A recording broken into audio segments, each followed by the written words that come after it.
Well, what do you know? Building an actual offensive line in Chicago. Crazy thoughts. I'm Air Jer on Twitter. Welcome to the Tailgate Show. Joe Thumey comes in. Big dog. He's missed 2 games in his whole career.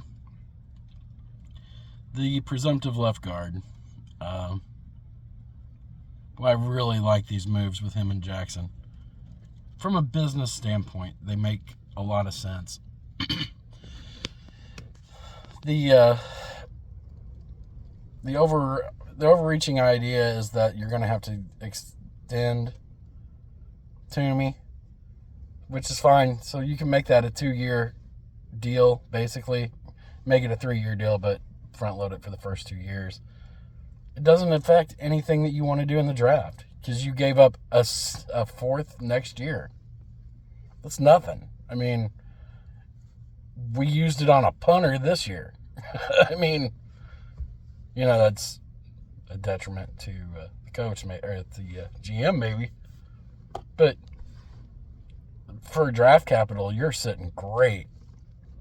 And then you give up a 6th that you got for Justin Fields for Jonah Jackson, who he is pricey. Both the guys are going to be expensive. It's just the way it is. I think that you're hard-pressed to find a Pro Bowl guard with a lower cap hit. If they have that in their resume, you're automatically paying a premium, I feel. So, but that's a 1-year deal. You can get out of that really easily. And like you said, it doesn't change what you want to do. You can go get a left tackle if the draft falls your way. I mean, you could also trade back, get your center, because you now have 2 seasoned guards on either side of them that can kind of help the kid along. I mean, there's a lot of good in this. I mean, there really is. You're not tied up long term.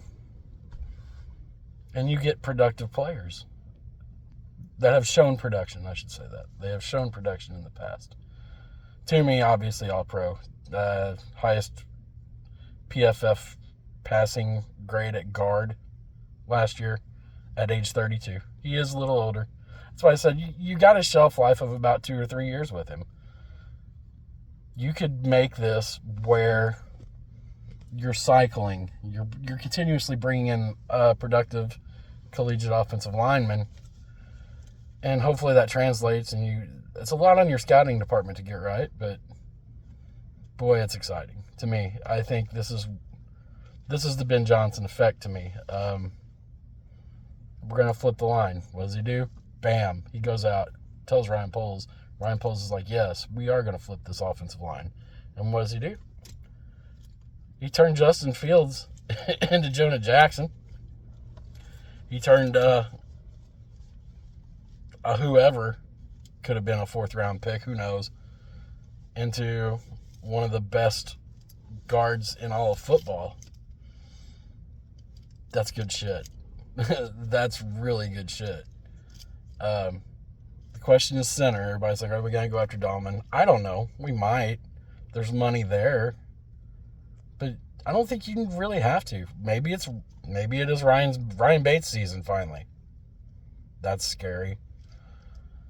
Of course, the things you have to worry about are injury concerns across that line. There's talk about Tevin Jenkins possibly. Not serious talk. It's more like speculation amongst other reporters and stuff. Is like, I think it was Mark Grody. So, shout out Mark Grody. Saying, can you get a deal with Tevin and let him and Jackson battle it out? I don't know. So, I'm for that. Between the 2 of them, you might get a good season out of them. So, and the other question is Braxton Jones. Coming off a pretty gnarly injury. That's why I said none of these moves tells me that you can't still go get your left tackle of the future. And I know Kareem Abagaji's there. in the background, but is that really an answer? I don't know that it's really an answer. It does take up some of your cap space, obviously. That is the one downside for this year. It does take some of your cap space down. But to me, that's still, like I said, I think the idea is you've got highly, we'll just call it highly paid, productive players in spots where you can get a couple of good years out of them, and you can replenish it and recycle it with younger talent at a cheaper cost if you draft properly. That's huge. It's just good business. Who knows what they do on defense? I still think you need a safety there because we got to have somebody consistent that's not going to have concussions. And I like Jaquan Brisker, but his health is a genuine concern for himself and for the team. Linebacker Sanborn didn't get tendered for his free agent offer, which doesn't really surprise me. He's all right. I mean, there's a lot of people saying that he's always around the ball. Well, there's a lot of guys that are always around the ball. I hope that if he does go somewhere else, I hope he does well against everybody else. But I just don't see where he's an upgrade anywhere. So you got to make that move and get him gone. The other possibility is, we talk about draft capital. You can still go out and get a defensive tackle. If you trade down, you could actually trade down. You could trade down and get a center and maybe get a late first or early second, or pair your seconds together and move up. The point of the matter is that you still have all your flexibility to do whatever you need to do. And that's remarkably smart. I don't know how to react to that. It's like, are the Bears doing smart stuff? Is this real life? I don't know. For all of Ryan Poles' failures, he could erase all that in one season. Wouldn't that be amazing? As Bears fans, I think we all deserve it. I think we deserve it because, good Lord, we've been through it. We were sold last year that, this is the best situation a rookie quarterback's ever been in. I ain't heard them say, this is the best situation a second-year quarterback's ever been in.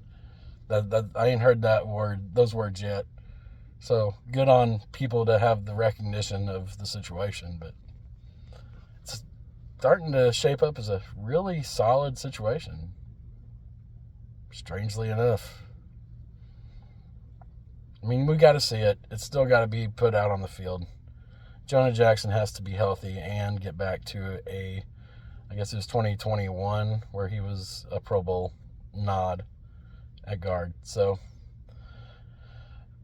Ben Johnson, he's like, fuck it, watch me do it, watch me flip it.